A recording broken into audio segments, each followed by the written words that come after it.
तो आज की एक घटना जो मैं आप लोगों के सामने लेकर आ चुका हूँ वो रवि नाम के एक लड़के के साथ बहुत ही दर्दनाक तरीके से घटी थी। दोस्तों ये बात है आज से करीब 2 साल पहले, जब रवि नाम का एक युवक रेलवे स्टेशन पर देर रात अपनी ट्रेन का इंतज़ार कर रहा था।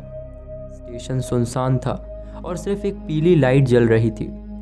रवि को लगा था कि वो स्टेशन पर अकेला है, लेकिन तभी उसे दूर से किसी की परछाई दिखती है।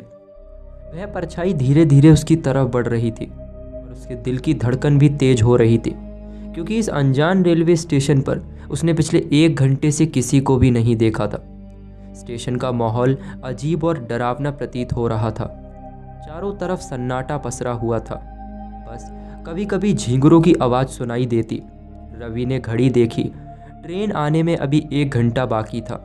उसने सोचा कि समय काटने के लिए थोड़ा टहल लें, लेकिन जैसे ही वह उठा उसे किसी की कदमों की आहट सुनाई दी। आहट सुनकर रवि ने पीछे मुड़कर देखा, लेकिन वहाँ कोई नहीं था।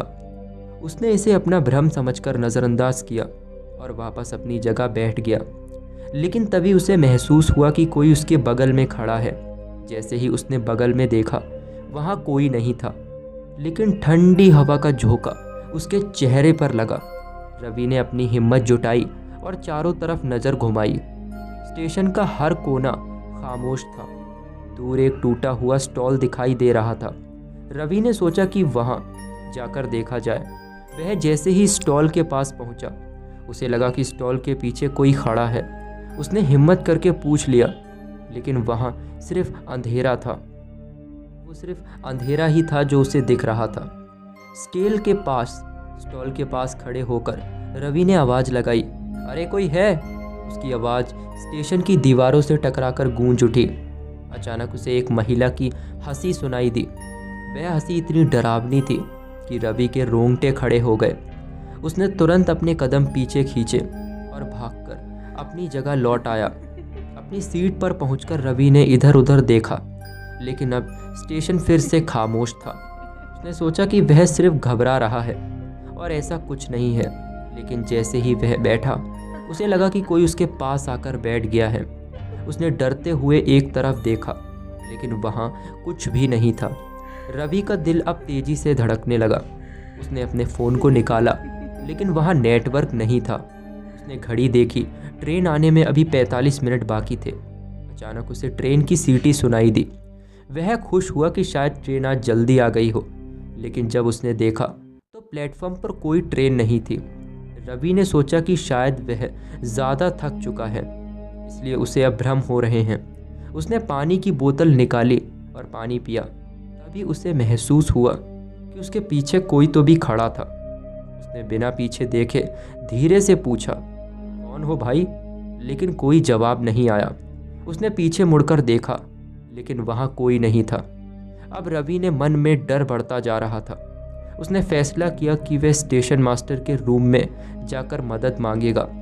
लेकिन जब वह वहां पहुंचा, रूम एकदम खाली था। वहां सिर्फ एक पुराना फर्नीचर और धूल जमा था।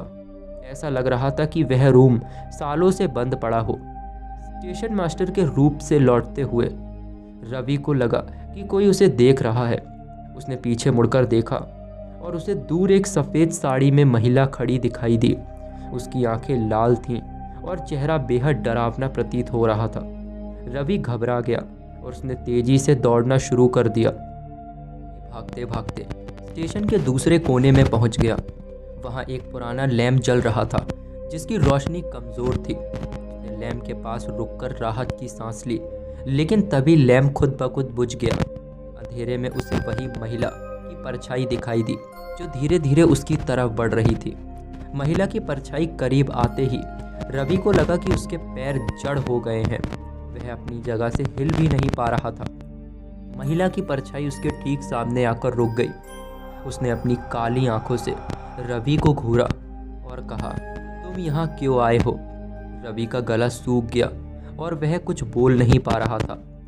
महिला ने रवि को घूरते हुए कहा, यह स्टेशन तुम्हारे लिए नहीं है, यहाँ से चले जाओ। वह कभी वापस नहीं आता जो स्टेशन पर आ जाता है। रवि ने कांपते हुए पूछा, तुम कौन हो? महिला ने ठंडी सी आवाज़ में जवाब दिया, मैं वही हूँ जिसे इस स्टेशन ने मार डाला। अब तुम भी मेरे साथ यही करोगे जो मैं करती आई हूँ। रवि ने हिम्मत जुटाकर दौड़ने की बहुत कोशिश की, लेकिन उसके पैर अब भी नहीं चल पा रहे थे। उसने अपनी आंखें बंद कर लीं और मन ही मन भगवान को याद करने लगा। तभी एक जोरदार आवाज़ हुई और महिला की परछाई गायब हो गई। रवि ने आंखें खोली तो वहाँ कुछ भी नहीं था। डर के मारे रवि अब स्टेशन छोड़कर भागना चाहता था, लेकिन स्टेशन का हर रास्ता लगभग बंद था। उसने देखा कि प्लेटफॉर्म के कोने में एक पुराना गेट है। वह गेट की तरफ बढ़ा, लेकिन जैसे ही उसने उसे छूने की कोशिश की, गेट अपने आप खुल गया और अंदर से ठंडी हवा का झोंका आया।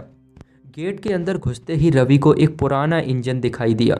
इंजन पूरी तरह से जर्जर था और उसके पास एक आदमी खड़ा था। वह आदमी घुटनों पर बैठा हुआ कुछ बड़बड़ा रहा था। रवि ने डरते हुए उससे पूछा, कौन हो आप?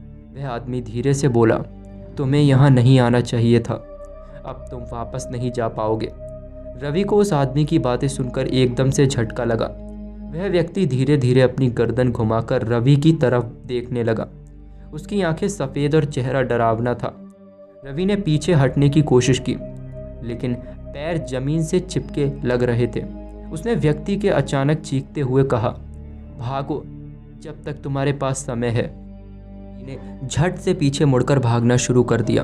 गेट अब बंद हो चुका था, लेकिन वह किसी तरह कूदकर प्लेटफॉर्म पर पहुंच गया। पूरे स्टेशन पर अब अजीब सी धुंध छाई हुई थी। चारों तरफ से ठंडी हवाएं चल रही थीं। रवि को लगा कि वह किसी भयानक जाल में फंस गया है। भागते भागते रवि एक पुराने घड़ीसर के पास पहुंचा, जो स्टेशन के बीचों बीच मौजूद था।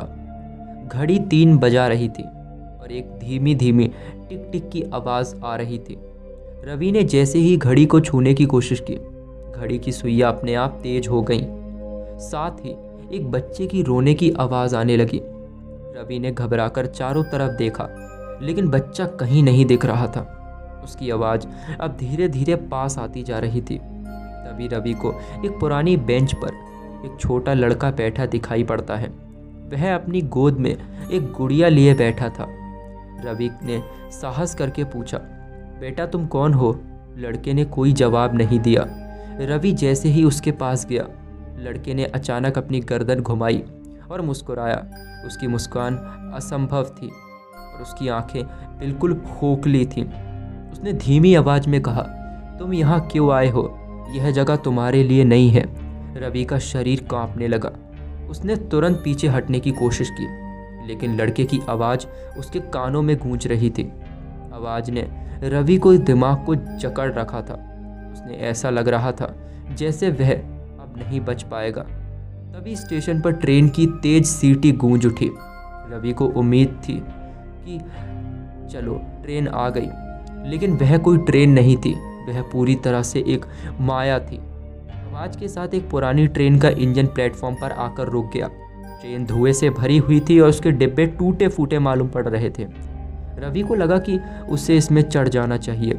उसने हिम्मत करके एक डिब्बे का दरवाज़ा खोला, लेकिन अंदर घुप अंधेरा और एक ठंडी हवा ने उसका स्वागत किया। रवि ने ट्रेन के अंदर कदम रखा। जैसे ही उसने पैदा कदम रखा, दरवाज़ा अपने आप बंद हो गया। डिब्बे में पूरी तरह से सन्नाटा छा गया। रवि ने इधर उधर देखा, लेकिन वहाँ कोई नहीं था। तभी एक सीट पर किसी के बैठने की आहट सी सुनाई दी।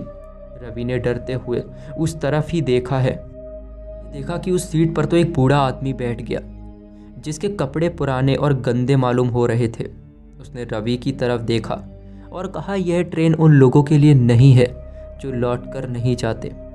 रवि ने डरते हुए पूछा, आप कौन हो? आप मुझे नुकसान क्यों पहुंचाना चाहते हो? बूढ़े ने ठंडी आवाज़ में जवाब दिया, मैं वही हूँ जो कभी तुम्हारी तरह यहाँ फंस चुका था। बूढ़े की बातों ने रवि को और परेशान कर दिया।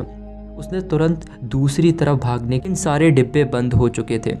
उसने बूढ़े आदमी से पूछा, मुझे जाने दो, मुझे जाने दो।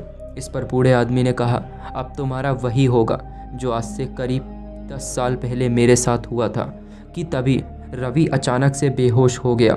जब उसे होश आया तो वो उस स्टेशन की बेंच पर लेटा हुआ था और उसके आसपास स्टेशन के कई कर्मचारी थे। से एक कर्मचारी ने पूछा, कि आप भी क्या कल रात यहाँ पे आए थे अपनी ट्रेन का इंतज़ार करने? रवि ने घबराते हुए कहा, हाँ मैंने आया था, काफ़ी देर इंतज़ार भी किया, लेकिन वो ट्रेन नहीं आई। वो कर्मचारी बोला, वो ट्रेन नहीं आती, वो ट्रेन नहीं छलावा आता है, जो कि हर इंसान को ख़त्म कर देता है जो उस ट्रेन की आस में बैठता है। जिसने आपको ये सलाह दी थी स्टेशन के बाहर, वो भी एक छलावा था, जिसने आपको बताया था कि रात में एक ट्रेन आएगी। इस स्टेशन पर पिछले 20 सालों से रात को कोई भी ट्रेन नहीं रुकी।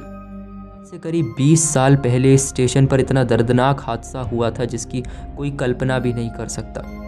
एक लड़की की मृत्यु ट्रेन की चपेट में आने से हो गई थी, जिसके बाद उसके शरीर के बीच में से 2 टुकड़े हो गए थे।